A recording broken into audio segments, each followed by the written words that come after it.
मेरा नाम ज़मीन है और आज की वीडियो में हम डिस्कस करने वाले हैं करंट अफेयर्स जो कि जून के 4th वीक 2023 से रिलेटेड है, यानी कि जून के लास्ट वीक के करंट अफेयर्स को हम डिस्कस करेंगे।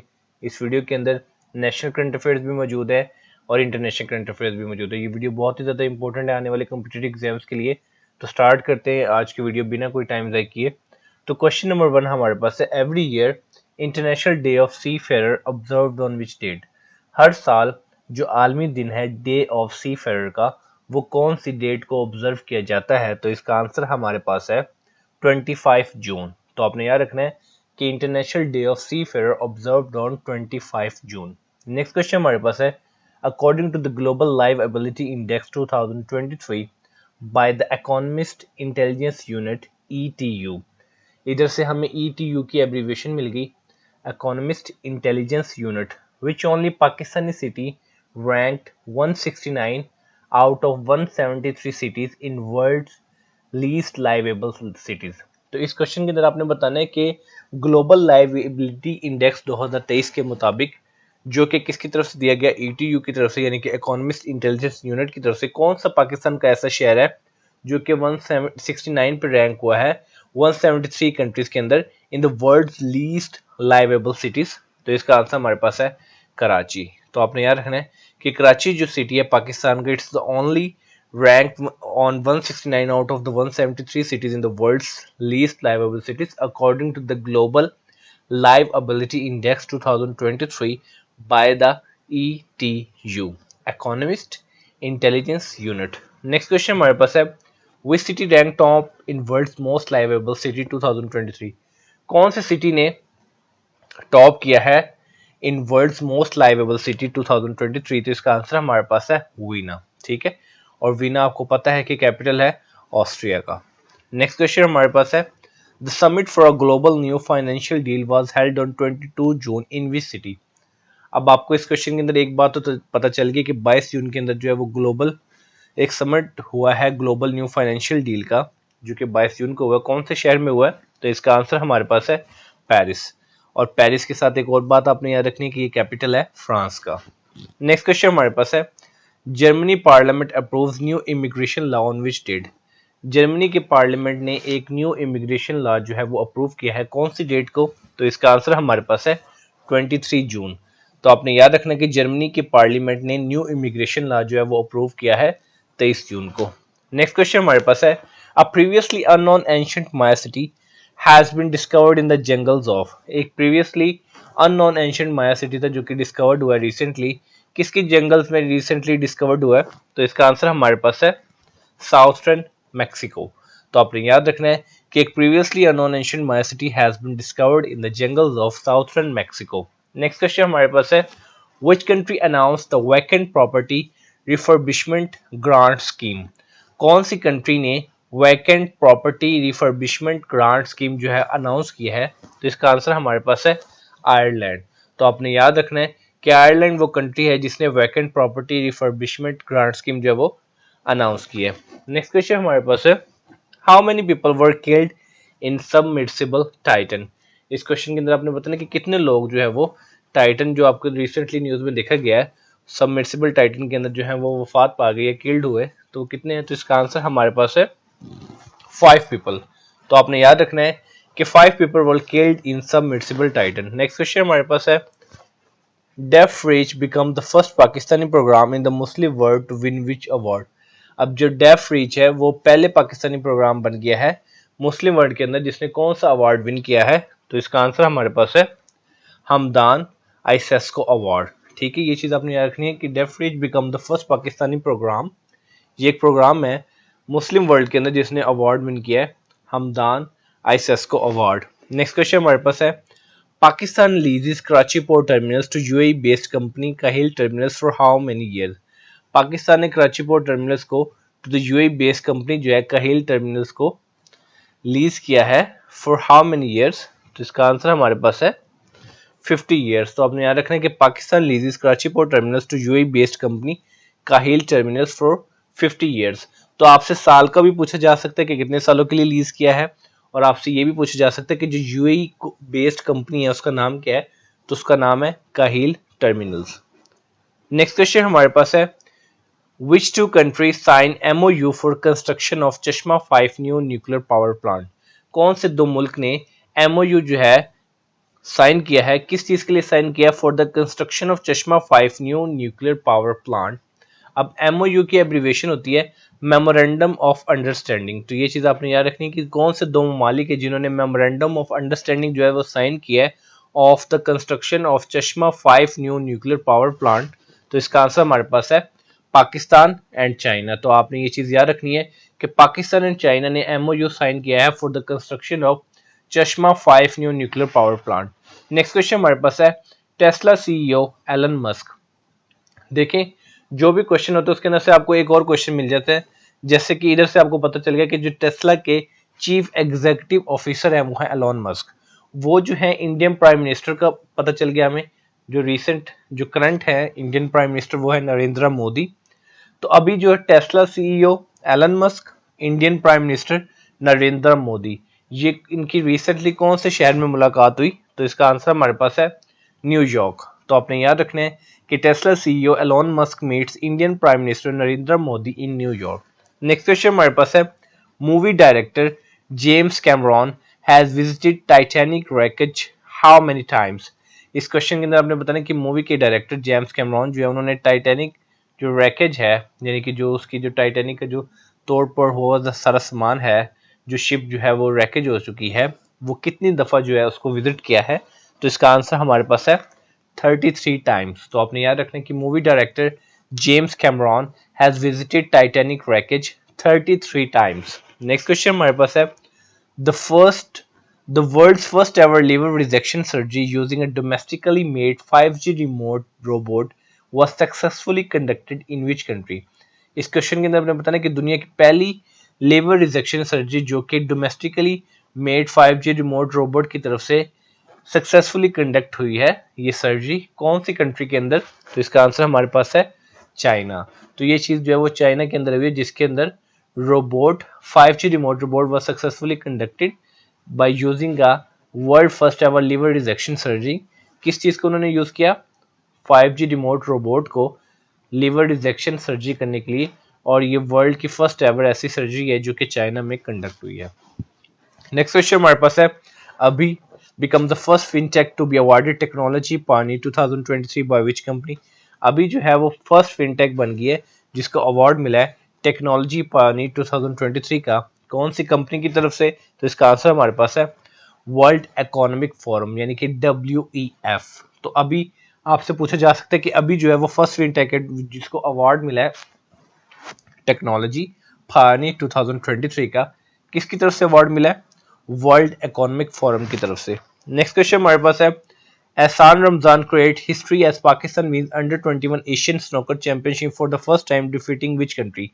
एहसान रमजान जो है उन्होंने पाकिस्तान के लिए हिस्ट्री बना दी है, जिन्होंने एशियन स्नूकर चैंपियनशिप जो है वो विन की है पहली दफा, और उन्होंने कौन सी कंट्री को डिफीट किया है? तो इसका आंसर हमारे पास है ईरान। ठीक है, ईरान को जो है उन्होंने डिफीट किया है, और जो उनके ओपोनेंट थे वो थे मलाद पोरली, जिनको एहसान रमजान ने जो है वो डिफीट किया है और हिस्ट्री बना दी पाकिस्तान के लिए for the under 21 Asian snooker championship. Next question हमारे पास है Pakistan Saifullah Solanki shines with 4 medals including 2 gold at special Olympics world games held in which city? Pakistani Saifullah Solanka जो है उनको 4 मेडल्स मिले, जिसमें से 2 गोल्ड थे स्पेशल ओलंपिक्स के अंदर, जो स्पेशल ओलंपिक वर्ल्ड गेम्स हुई, ये कौन सी सिटी में हेल्ड हुई? तो इसका आंसर हमारे पास है बर्लिन, यानी कि जर्मनी के अंदर। अगर हम सिटी की बात करें तो बर्लिन, कंट्री की बात करेंगे तो जर्मनी। तो आपसे इस डिफरेंट क्वेश्चन इस क्वेश्चन में से आपसे पूछे जा सकते हैं कि पाकिस्तान के कौन से पाकिस्तानी है जिन्होंने 4 मेडल्स विन किए स्पेशल ओलंपिक्स वर्ल्ड गेम्स के अंदर? तो वो कौन है? सैफुल्लाह सोलंकी। जिसमें से कितने गोल्ड मेडल थे? 2 गोल्ड मेडल थे। कौन सी सिटी में हुए? बर्लिन में। कौन से कंट्री में हुए? जर्मनी में। नेक्स्ट क्वेश्चन हमारे पास है every year world refugee day observed on? World refugee day जो है वो किस डेट को ऑब्जर्व किया जाता है? तो इसका आंसर हमारे पास है 20 जून। तो हर साल 20 जून को वर्ल्ड रिफ्यूज डे जो है वो ऑब्जर्व किया जाता है। नेक्स्ट क्वेश्चन हमारे पास है what was the theme of the world refugee day 2023? जो वर्ल्ड रिफ्यूज डे 2023 है उसका थीम क्या था? तो इसका आंसर हमारे पास है hope away from home.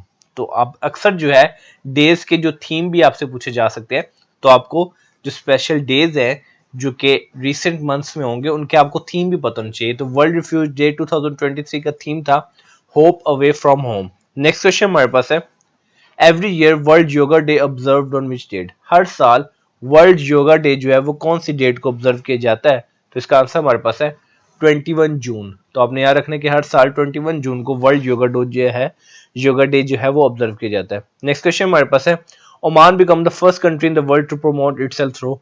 Oman जो है वो पहला मुल्क बन गया जिसने अपने आप को किसके थ्रू प्रमोट किया है? तो इसका आंसर हमारे पास है योगा। तो ओमान जो है वो पहला मुल्क बन चुका है जिसने अपने आप को प्रमोट किया है थ्रू द योगा। ये ऐसा भी आपसे पूछा जा सकता है कि कौन सी कंट्री है जिसने खुद को प्रमोट किया है थ्रू द योगा? तो वो कंट्री है ओमान। नेक्स्ट क्वेश्चन हमारे पास है what is the rank of the Pakistan in the world economic forums global gender gap report 2023। WEF जहां भी आपको लिखने को मिले उसका मतलब है वर्ल्ड इकोनॉमिक फोरम। अब इसके अंदर आपने रैंक बताना पाकिस्तान का इन the global gender gap report 2023। तो इसका आंसर हमारे पास है 142 आउट ऑफ 146 कंट्रीज। ठीक है, तो आपने याद रखना कि पाकिस्तान का जो रैंक है in the global gender gap report वो है 142 out of 146 countries. Next question हमारे पास है the new global financing pact summit held in Paris on which date. New global financing pact summit जो पेरिस में हुआ वो कौन सी डेट को हुआ? तो इसका आंसर हमारे पास है 22 टू 23 जून 2023 के अंदर जो है वो new global financing pact summit जो है वो हेल्ड हुआ था पेरिस में। नेक्स्ट क्वेश्चन हमारे पास है the first ever treaty to safeguard high seas marine life was adopted by which international organisation. First ever treaty जिसने सेफगार्ड किया हाई सीज मैरीन लाइफ को किस इंटरनेशनल ऑर्गेनाइजेशन की तरफ से ये अडॉप्ट किया गया? तो इसका आंसर हमारे पास है United Nations. So the first ever treaty to safeguard high seas marine life आपको पता है समंदर की जिंदगी was adopted by the United Nations. Next question हमारे पास है Bihar India host 2 days G20 labour engagement summit on which date. Bihar India के अंदर 2 दिन की G20 लेबर एंगेजमेंट समिट हुआ, कौन सी डेट को हुआ? तो इसका आंसर हमारे पास है 22 जून 2023। या आपसे ये भी पूछा जा सकता है कि 2 days G20 labour engagement summit जो है वो कहां पे हुआ? तो हुआ बिहार यानी कि इंडिया में। नेक्स्ट क्वेश्चन हमारे पास है Finland parliament elected Petteri Orpo as. Finland के पार्लियामेंट ने पैट्री ऑर्पो को किस तौर पर इलेक्ट किया है? तो इसका आंसर हमारे पास है प्राइम मिनिस्टर। तो अपने याद रखने की Finland parliament elected Petteri Orpo as prime minister. Next question हमारे पास है who will be the 29th chief justice of Pakistan in सितंबर 2023। कौन जो है 29वां चीफ जस्टिस होगा पाकिस्तान का सितंबर 2023 में? तो इसका आंसर हमारे पास है जस्टिस काजी फैज ईसा। तो आपने याद रखना है कि justice Qazi Faez Isa will be the 29th chief justice of Pakistan in September 2023। Next question हमारे पास है which country has recently unveiled the economic revival plan. कौन से मुल्क ने रिसेंटली अनवील किया है इकोनॉमिक रिवाइवल प्लान? तो इसका आंसर हमारे पास है Pakistan. So Pakistan has recently unveiled the economic revival plan. Next question हमारे पास है Which country has become the first Central European country to legalize same-sex marriage? कौन सा मुल्क जो है वो पहला सेंट्रल यूरोपियन कंट्री बन गया है जिसने सेम सेक्स मैरिज को लीगल कर दिया है? तो इसका आंसर हमारे पास है Estonia. So Estonia has become the first central European country to legalise same sex marriage. Next question हमारे पास है name the Chinese third aircraft carrier which was recently launch. तीसरे एयरक्राफ्ट कैरियर का नाम बताइए जो कि रिसेंटली लॉन्च हुआ है। तो इसका आंसर हमारे पास है फुजियान। ठीक है, ये चाइनीज थर्ड एयरक्राफ्ट कैरियर है जो कि रिसेंटली लॉन्च हुआ है, इसका नाम है फुजियान। नेक्स्ट क्वेश्चन हमारे पास है which country raises consent age from 13 to 16 in reforms to sex crime legislation. कौन से मुल्क ने रेज किया कंसेंट 13 साल से 16 साल तक in reforms to the sex crime legislation? तो इसका आंसर हमारे पास है Japan. So Japan raises consent age from 13 यानी कि 13 साल से बढ़ाकर उन्होंने 16 बढ़ा कर दिया in reforms to sex crime legislation. Next question हमारे पास है who becomes first man to play 200 international football matches. कौन सा शख्स जो है वो पहला शख्स बन गया है जिसने 200 इंटरनेशनल फुटबॉलर मैचेस जो है वो खेले हैं? तो इसका आंसर हमारे पास है Cristiano Ronaldo. So Cristiano Ronaldo has become the first man to play 200 international football matches. Next question हमारे पास है which is now the fastest warming continent on the planet. इस वक्त जो है फास्टेस्ट वार्मिंग कॉन्टिनेंट जो है वो प्लैनेट के ऊपर कौन सा है? तो इसका आंसर हमारे पास है Europe. So Europe is the fastest warming continent on the planet. Next question हमारे पास है which footballer created the Guinness world record for playing 200 international matches. ये क्वेश्चन जो है दोबारा रिपीट हो गया लेकिन किसी और फॉर्म में रिपीट हुआ है, तो अच्छी बात है, हमारा रिवाइज हो गया। So Cristiano Ronaldo created the Guinness World Record for playing 200 international matches. Next question हमारे पास है United Nations General Assembly has declared small, micro and medium enterprises day 2023 on date. So United Nations General Assembly ने declared किया है small, micro and medium enterprises day on which date? तो इसका answer हमारे पास है 27 जून। तो आपने ये चीज याद रखनी है कि 27 जून को यूनाइटेड नेशन जनरल असेंबली ने डिक्लेयर किया है small, micro and medium enterprises day. Next question हमारे पास है what is the potential punishment for Donald Trump for unlawfully retaining classified documents after living the white house. तो कौन सी potential punishment जो है वो डोनाल्ड ट्रंप को दी जाएगी जो कि उन्होंने अनलॉफुली रिटेन किया क्लासिफाइड डॉक्यूमेंट्स को जब उन्होंने व्हाइट हाउस को लीव किया। तो इसका आंसर हमारे पास है up to 10 years in prison. So this will be a potential punishment for the Donald Trump for unlawfully retaining classified documents after leaving the White House. So it will be up to 10 years in prison.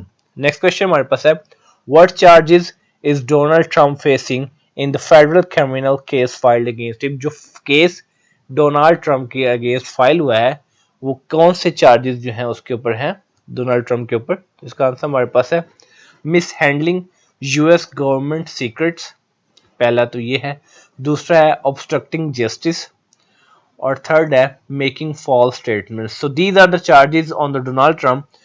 So Donald Trump is facing these charges in the federal criminal case filed against him: mishandling US government secrets, obstructing justice, making false statements. Next question हमारे पास है How many people have died in the worst rail accident in India in June 2023? तो कितने लोग जो हैं rail accident के अंदर जो इंडिया के अंदर हुआ उसके अंदर जो है वो मारे गए जो कि जून 2023 के अंदर हुआ। तो इसका आंसर हमारे पास है 288। So 288 people have died in the worst rail accident in India in June 2023. Next question हमारे पास है what is the name of the first ever Russian oil ship carrying over 4500 metric tons of crude arrived at Karachi port on 11 June 2023। तो उस first ever Russian oil ship का नाम क्या है जिसने 45,000 मैट्रिक टन जो है वो क्रूड को कैरी किया जो कि कराची पोर्ट पे 11 जून 2023 को अराइव हुई। तो इसका आंसर हमारे पास है Pure Point. So Pure Point is the name of the first ever Russian oil ship carrying over 45,000 metric tons of crude arrived at Karachi port on 11 June 2023. Next question हमारे पास है Who is the current speaker of Gilgit Baltistan Assembly? Gilgit Baltistan assembly के current speaker जो है वो कौन है? तो इसका आंसर हमारे पास है Nazir Ahmed. So Nazir Ahmed is the current speaker of Gilgit Baltistan assembly. Next question हमारे पास है who is the current chief justice of federal Shariat court Islamabad Pakistan. Current chief justice जो है फेडरल शरीयत कोर्ट इस्लामाबाद पाकिस्तान के कौन है? तो इसका आंसर हमारे पास है justice Iqbal Hamidur Rahman. So justice Iqbal Hamidur Rahman is the current chief justice of federal Shariat court Islamabad Pakistan.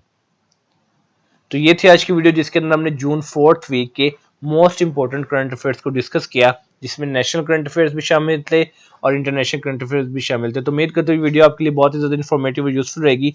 तो मिलते हैं इंशाल्लाह अपनी नेक्स्ट वीडियो में। तब तक अपना बहुत ज्यादा ख्याल रखिए। वस्सलाम।